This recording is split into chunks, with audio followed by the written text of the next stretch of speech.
ตัวกราบพระทำวัดเย็นครับทั้งหมดกราบพระพร้อมกันครับกราบกราบกราบลำดับต่อไปกราบบารมีธรรมหลวงปู่มั่นกราบบารมีธรรมครูบาศรีวิชัยกราบบารมีธรรมหลวงปู่แหวนครับกรา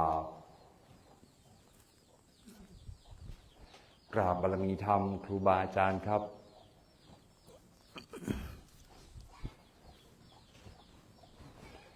ทั้งหมดกล่าวคำบูชาพระรัตนตรัยพร้อมกันครับอิมินาสการเรนะพุทธังอภิปูชยามะอิมินาสการเรนะธัมมังอภิปูชยามะอิมินาสการเรนะสังฆังอภิปูชยา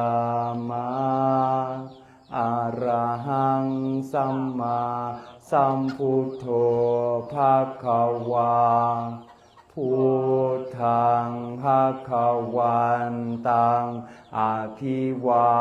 เทมิ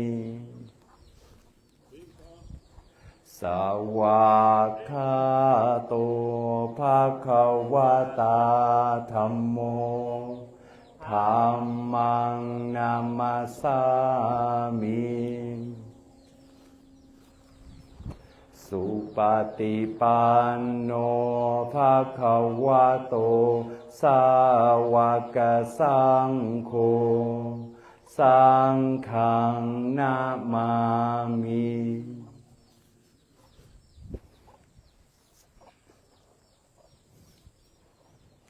ธรรมที่พระพุทธเจ้าทรงแสดงไว้เพื่อประโยชน์ของสัตว์โลกเป็นธรรมที่เห็นได้ยากยิ่งสำหรับธรรมที่จะกล่าวต่อไปนี้เป็นธรรมที่สามารถกระทำความสงบอันประเสริฐ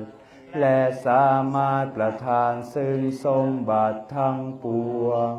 เป็นเครื่องสงบเหตุร้ายทั้งปวงเป็นเครื่องป้องกันอมนุษย์และยักษ์เป็นเครื่องระงับความตายก่อนกำหนดเวลา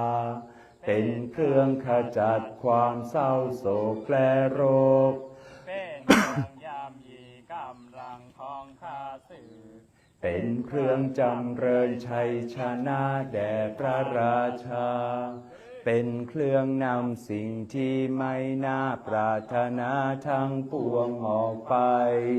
เป็นธรรมอันประเสริฐข้าพเจ้า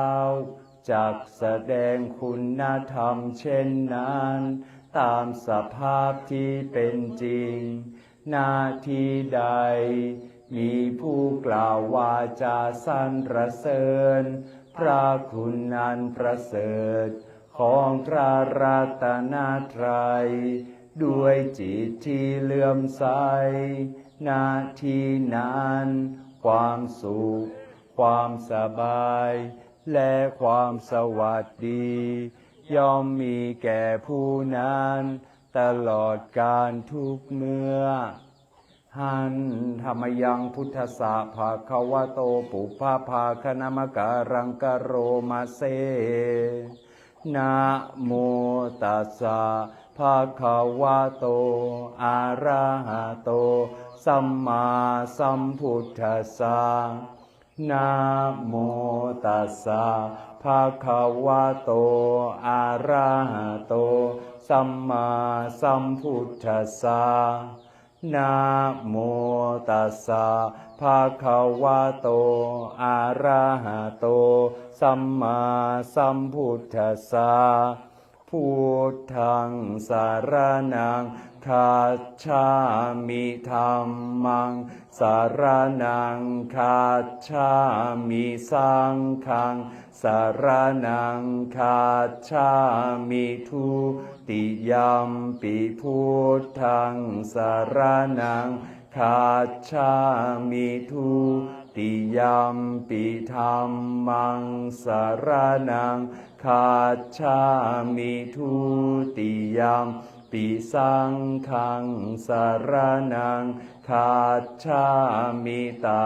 ติยัมปิพุทธังสารนังคาชามิตาติยัมปิธัมมังสารนังคาชามิตาติยัมปิสังฆังสารนังคาชามิหันธรรมยังปฏิจจสมุปบาทธัมเมสุอิทัปปัจจยตาทิธัมมาปทังพนามเสอิทาภิกขเวอริยสาวโกปฏิจจสมุปบาทันเยวาสาธุกังโยนิโสมนสิกโรติภิกษุทั้งหลายอริยสาวกในธรรมวินัยนี้ย่อมกระทำไว้ในใจโดยแยบคายเป็นอย่างดีซึ่งปฏิจจสมุปบาทนั้นเทียวดังนี้ว่าอิมัสสมิงสติอิทังโหติเมื่อสิ่งนี้มีสิ่งนี้ย่อมมีอิมาสุปาทาอิทังอุปัชชาติเพราะความเกิดขึ้นแห่งสิ่งนี้สิ่งนี้จึงเกิดขึ้นอิมัสสมิงอาสติอิทังนะโหติเมื่อสิ่งนี้ไม่มีสิ่งนี้ย่อมไม่มีอิมัสสะนิโรธาอิทังนิโรชาติเพราะความดับไปแห่งสิ่งนี้สิ่งนี้จึงดับไปยะทิทังได้แก่สิ่งเหล่านี้คืออวิชชาปัจจยสังขาราเพราะมีอวิชชาเป็นปัจจัยจึงมีสังขารทั้งหลายสังขาราปัจจยวิญญาณังเพราะมีสังขารเป็นปัจจัยจึงมีวิญญาณวิญญาณปัจจยานามารูปังเพราะมีวิญญาณเป็นปัจจัยจึงมีนามรูปนามารูปปัจจยาสลายตนังเพราะมีนามรูปเป็นปัจจัยจึงมีสลายตนาสลายตนาปัจจยาภัสโสเพราะมีสลายตนาเป็นปัจจัยจึงมีผัสสะผัสสะปัจจยาเวทนาเพราะมีผัสสะเป็นปัจจัยจึงมีเวทนาเวทนาปัจจยาตัณหาเพราะมีเวทนาเป็นปัจจัยจึงมีตัณหาตัณหาปัจจยาอุปาทานังเพราะมีตัณหาเป็นปัจจัยจึงมีอุปาทานอุปาทานาปัจจยาภาโวเพราะมีอุปาทานเป็นปัจจัยจึงมีภพภาวะปัจจยาชาติเพราะมีภพเป็นปัจจัยจึงมีชาติชาติปัจจยาชรามรณังโสกปริเทวทุกขโทมนัสสุปายาสาสัมภวันติเพราะมีชาติเป็นปัจจัย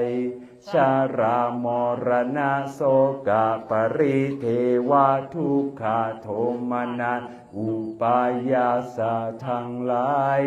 จึงเกิดขึ้นครบถ้วน เอวะเมตัสสะเกวลัสสะทุกขขันธัสสะสมุทัยโยโหติความเกิดขึ้นพร้อมแห่งกองทุกข์ทั้งสิ้นนี้ย่อมมีด้วยอาการอย่างนี้อวิชชายะตะเววะอาเสสะวิราคะนิโรธาสังขาระนิโรโธเพราะความจางคลายดับไปโดยไม่เหลือแห่งอวิชชานั้นเทียวจึงมีความดับแห่งสังขารสังขาระนิโรธาวิญญาณนิโรโธเพราะมีความดับแห่งสังขารจึงมีความดับแห่งวิญญาณวิญญาณนิโรธานามารูปานิโรโธเพราะมีความดับแห่งวิญญาณจึงมีความดับแห่งนามรูปนามารูปานิโรธาสลายตนะนิโรโธเพราะมีความดับแห่งนามรูปจึงมีความดับแห่งสลายตนะสลายตนะนิโรธาภัสสะนิโรโธเพราะมีความดับแห่งสลายตนะจึงมีความดับแห่งภัสสะภัสสะนิโรธาเวทนานิโรโธเพราะมีความดับแห่งภัสสะจึงมีความดับแห่งเวทนาเวทนานิโรธาตัณหานิโรโธเพราะมีความดับแห่งเวทนาจึงมีความดับแห่งตัณหาตัณหานิโรธาอุปาทานานิโรโธเพราะมีความดับแห่งตัณหาจึงมีความดับแห่งอุปาทานอุปาทานานิโรธาภาวะนิโรโธพอมีความดับแห่งอุปาทานจึงมีความดับแห่งภพภาวะนิโรธาชาตินิโรโธเพราะมีความดับแห่งภพจึงมีความดับแห่งชาติชาตินิโรธาชรามรณังโสกะปริเทวะทุกขโทมนัสสุปายาสานิรุชชันติเพราะมีความดับแห่งชาตินั้นแลชารามรณะโส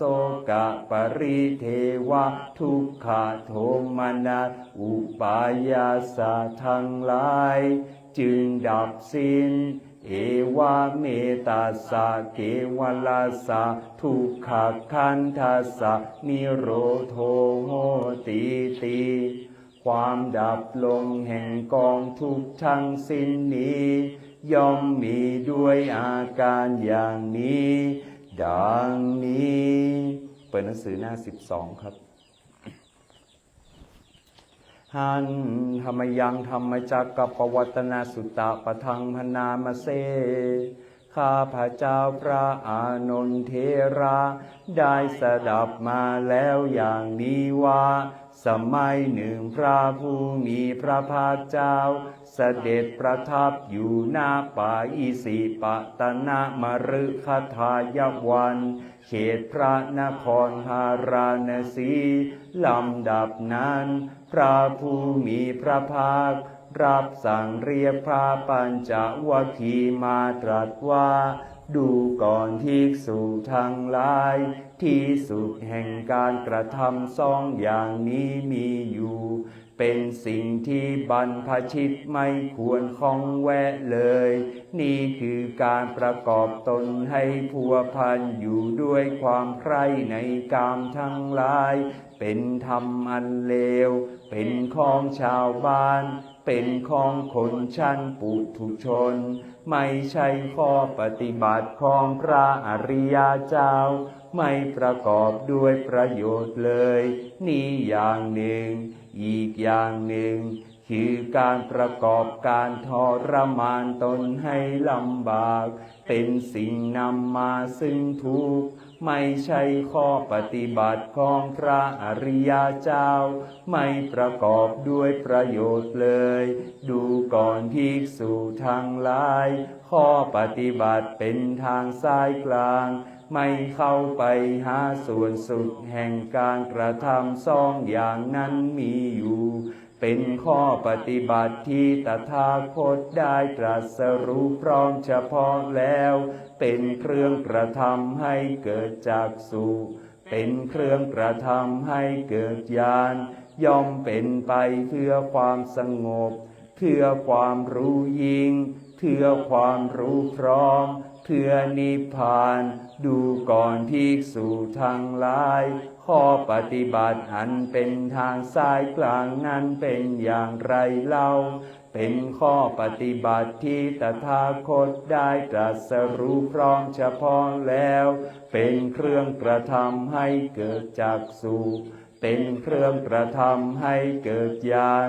ย่อมเป็นไปเพื่อความสงบเพื่อความรู้ยิ่งเพื่อความรู้พร้อมเพื่อนิพพานข้อปฏิบัติเป็นทางสายกลางนั้น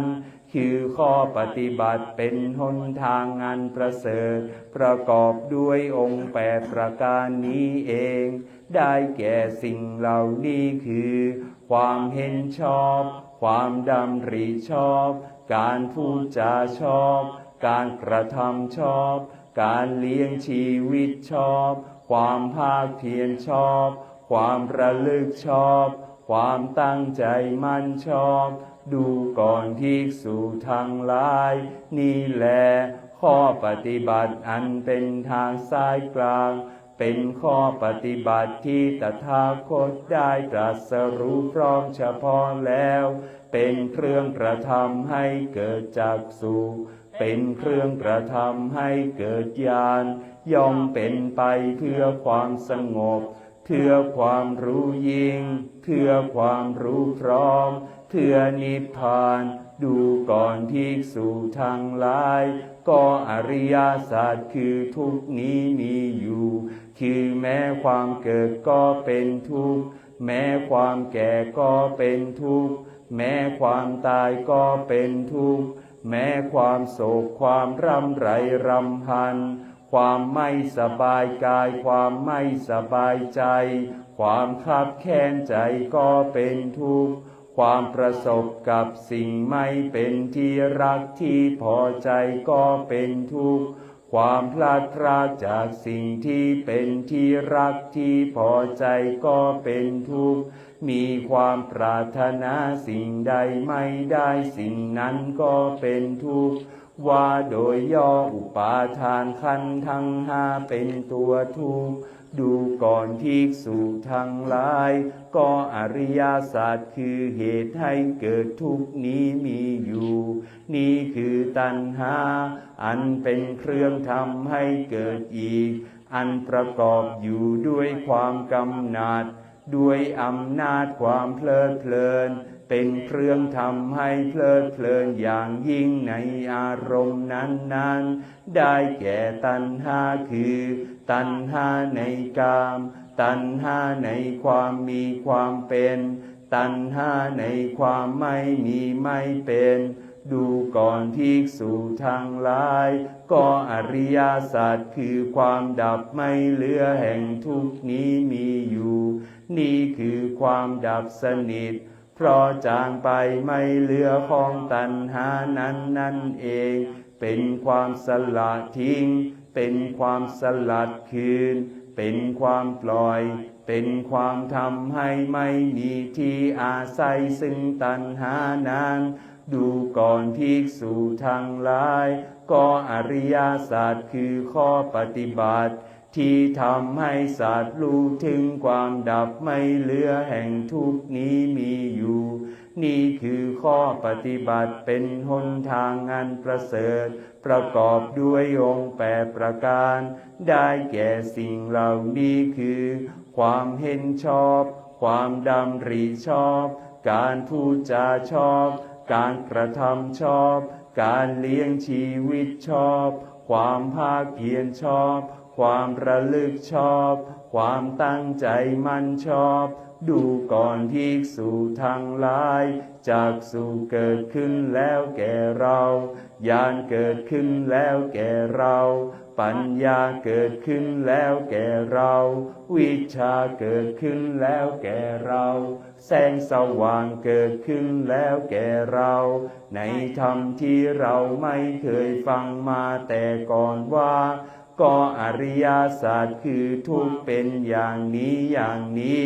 ดังนี้ดูก่อนภิกษุทั้งหลายจักษุเกิดขึ้นแล้วแก่เราญาณเกิดขึ้นแล้วแก่เรา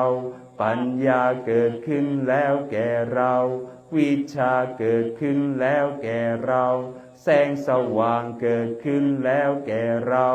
ในธรรมที่เราไม่เคยฟังมาแต่ก่อนว่าก็อริยสัจคือทุกข์นั่นแหละเป็นสิ่งที่ควรกำหนดรู้ดังนี้ดูก่อนภิกษุทั้งหลายจักษุเกิดขึ้นแล้วแก่เราญาณเกิดขึ้นแล้วแก่เราปัญญาเกิดขึ้นแล้วแก่เราวิชาเกิดขึ้นแล้วแก่เราแสงสว่างเกิดขึ้นแล้วแก่เราในธรรมที่เราไม่เคยฟังมาแต่ก่อนว่าก็อริยสัจคือทุกข์นั่นแหละเรากำหนดรู้ได้แล้วดังนี้ดูก่อนภิกษุทั้งหลายจักษุเกิดขึ้นแล้วแก่เราญาณเกิดขึ้นแล้วแก่เราปัญญาเกิดขึ้นแล้วแก่เราวิชาเกิดขึ้นแล้วแก่เราแสงสว่างเกิดขึ้นแล้วแก่เราในธรรมที่เราไม่เคยฟังมาแต่ก่อนว่าก็อริยสัจคือเหตุให้เกิดทุกข์เป็นอย่างนี้อย่างนี้ดังนี้ดูก่อนภิกษุทั้งหลายจักษุเกิดขึ้นแล้วแก่เราญาณเกิดขึ้นแล้วแก่เราปัญญาเกิดขึ้นแล้วแก่เราวิชาเกิดขึ้นแล้วแก่เราแสงสว่างเกิดขึ้นแล้วแก่เราในธรรมที่เราไม่เคยฟังมาแต่ก่อนว่าก็อริยสัจคือเหตุให้เกิดทุกข์นั่นแหละเป็นสิ่งที่ควรละเสียดังนี้ดูก่อนภิกษุทั้งหลายจักษุเกิดขึ้นแล้วแก่เราญาณเกิดขึ้นแล้วแก่เราปัญญาเกิดขึ้นแล้วแก่เราวิชาเกิดขึ้นแล้วแก่เราแสงสว่างเกิดขึ้นแล้วแก่เราในธรรมที่เราไม่เคยฟังมาแต่ก่อนว่าก็อริยสัจคือเหตุให้เกิดทุกข์นั่นแหละเราละได้แล้วดังนี้ดูก่อนภิกษุทั้งหลายจักษุเกิดขึ้นแล้วแก่เราญาณเกิดขึ้นแล้วแก่เราปัญญาเกิดขึ้นแล้วแก่เราวิชาเกิดขึ้นแล้วแก่เราแสงสว่างเกิดขึ้นแล้วแก่เราในธรรมที่เราไม่เคยฟังมาแต่ก่อนว่าก็อริยสัจคือความดับไม่เหลือแห่งทุกข์เป็นอย่างนี้อย่างนี้ดังนี้ดูก่อนภิกษุทั้งหลายจักษุเกิดขึ้นแล้วแก่เราญาณเกิดขึ้นแล้วแก่เราปัญญาเกิดขึ้นแล้วแก่เราวิชาเกิดขึ้นแล้วแก่เราแสงสว่างเกิดขึ้นแล้วแก่เราในธรรมที่เราไม่เคยฟังมาแต่ก่อนว่าก็อริยสัจคือความดับไม่เหลือแห่งทุกข์นั่นแหละเป็นสิ่งที่ควรทำให้แจ้งดังนี้ดูก่อนภิกษุทั้งหลายจักษุเกิดขึ้นแล้วแก่เราญาณเกิดขึ้นแล้วแก่เราปัญญาเกิดขึ้นแล้วแก่เราวิชาเกิดขึ้นแล้วแก่เราแสงสว่างเกิดขึ้นแล้วแก่เราในธรรมที่เราไม่เคยฟังมาแต่ก่อนว่า ก็อริยสัจคือความดับไม่เหลือแห่งทุกข์นั่นแลเราทำให้แจ้งได้แล้วดังนี้ดูก่อนภิกษุทั้งหลายจากสู่เกิดขึ้นแล้วแก่เราญาณเกิดขึ้นแล้วแก่เราปัญญาเกิดขึ้นแล้วแก่เราวิชชาเกิดขึ้นแล้วแก่เราแสงสว่างเกิดขึ้นแล้วแก่เราในธรรมที่เราไม่เคยฟังมาแต่ก่อนว่าก็อริยสัจคือข้อปฏิบัติที่ทำให้สัตว์รู้ถึงความดับไม่เหลือแห่งทุกข์เป็นอย่างนี้อย่างนี้ดังนี้ดูก่อนภิกษุทั้งหลายจากสู่เกิดขึ้นแล้วแก่เราญาณเกิดขึ้นแล้วแก่เราปัญญาเกิดขึ้นแล้วแก่เราวิชชาเกิดขึ้นแล้วแก่เราแสงสว่างเกิดขึ้นแล้วแก่เราในธรรมที่เราไม่เคยฟังมาแต่ก่อนว่าก็อริยสัจคือข้อปฏิบัติที่ทำให้สัตว์รู้ถึงความดับไม่เหลือแห่งทุกข์นั่นแลเป็นสิ่งที่ควรทำให้เกิดมีดังนี้ดูก่อนภิกษุทั้งหลายจากสู่เกิดขึ้นแล้วแก่เราญาณเกิดขึ้นแล้วแก่เราปัญญาเกิดขึ้นแล้วแก่เราวิชชาเกิดขึ้นแล้วแก่เราแสงสว่างเกิดขึ้นแล้วแก่เราในธรรมที่เราไม่เคยฟังมาแต่ก่อนว่าก็อริยสัจคือข้อปฏิบัติที่ทำให้สัตว์รู้ถึงความดับไม่เหลือแห่งทุกข์นั่นแลเราทำให้เกิดมีได้แล้วดังนี้ดูก่อนภิกษุทั้งหลายปัญญาเครื่องรู้เห็นตามเป็นจริงมีปริวัติ3มีอาการ12เช่นนั้นในอริยสัจทั้ง4เหล่านี้ยังไม่เป็นของบริสุทธิ์หมดจดด้วยดีแก่เราอยู่เพียงใด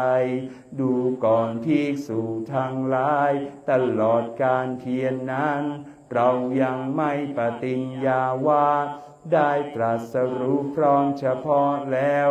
ซึ่งอนุตตรสัมโพธิญาณในโลกพร้อมทั้งเทวโลกมารโลกพรหมโลกในหมู่สัตว์พร้อมทั้งสามนาพราหมณ์พร้อมทั้งเทวดาและมนุษย์ดูก่อนภิกษุทั้งหลายปัญญาเครื่องรู้เห็นตามเป็นจริงมีปริวัติ3มีอาการ12เช่นนั้นในอริยสัจทั้ง4เหล่านี้เป็นของบริสุทธิ์หมดจดด้วยดีแก่เราดูก่อนภิกษุทั้งหลายเมื่อนั้นเราปฏิญญาว่าได้ตรัสรู้พร้อมเฉพาะแล้วซึ่งอนุตตรสัมโพธิญาณในโลกพร้อมทั้งเทวโลกมารโลกพรหมโลกในหมู่สัตว์พร้อมทั้งสมณพราหมณ์พร้อมทั้งเทวดาและมนุษย์ก็ญาณและทัศนะได้เกิดขึ้นแล้วแก่เราว่าความรูดพรของเรา ไม่กลับกลำเริบการเกิดนี้เป็นการเกิดครั้งสุดท้ายบัดนี้การเกิดอีกย่อมไม่มีดังนี้พระผู้มีพระภาคเจ้าได้ตรัสธรรมปริยายดังนี้แล้วภิกษุปัญจวัคคีย์ต่างมีใจยินดีชื่นชมภาสิทธิ์ของพระผู้มีพระภาคเจ้าก็แลเมื่อพระผู้มีพระภาคเจ้าตรัสไวยากรณ์นี้อยู่ธรรมาจากสุอันปราศจากทุลีไม่มีมนทินได้เกิดขึ้นแล้วแก่ท่านโกณทัญญาว่าสิ่งใดสิ่งหนึ่งมีความเกิดขึ้นเป็นธรรมดาสิ่งนั้นทั้งมวลล้วนมีความดับเป็นธรรมดาก็ครั้งเมื่อพระผู้มีพระภาคเจ้า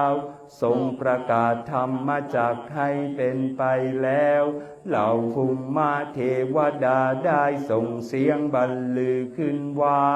นั่นพระธรรมจักอันยอดเยี่ยมพระผู้มีพระภาคเจ้าทรงประกาศให้เป็นไปแล้วณป่าอิสิปตนมฤคทายวันเขตเมืองพาราณสีอันสามนาพราหมณ์เทวดามารพรหมหรือใครๆในโลกขัดขานไม่ได้ดังนี้ชายันโตโพธิยามูเลสกายานังนันติวาจาโนเอวังตาวังโหหิชายาสุชายามังคาเลอาปาราชิตาปัลลังเกสีเสปาทาวีปกคาเรอาภิเสเกสาปาพุทธานังอากาปะโตสุนาคาตังสุมังคาลังสุปาพาตังสุมุติตังสุขาโนสุโมหุโตจาสุยิทังพระมาจารีสุปาทาขีนังกายกัมมังวาจากัมมังปาทาขีนังมโนกัมมังปานิจิเตปาทาขีนาปาทาขีนานิกาตัวนาลาพันตาเทปาทาขีเนอโรคายาปารามาลาภาสันตุทิปารามังทานังวิสาสาปารามายาตินิพพานังปารามังสุขังอิมังกัมมัฏฐานังอธิฐามิอิมังกัมมัฏฐานังอธิฐามิ อิมังภาวนานังอธิฐามิ อิมังภาวนานังอธิฐ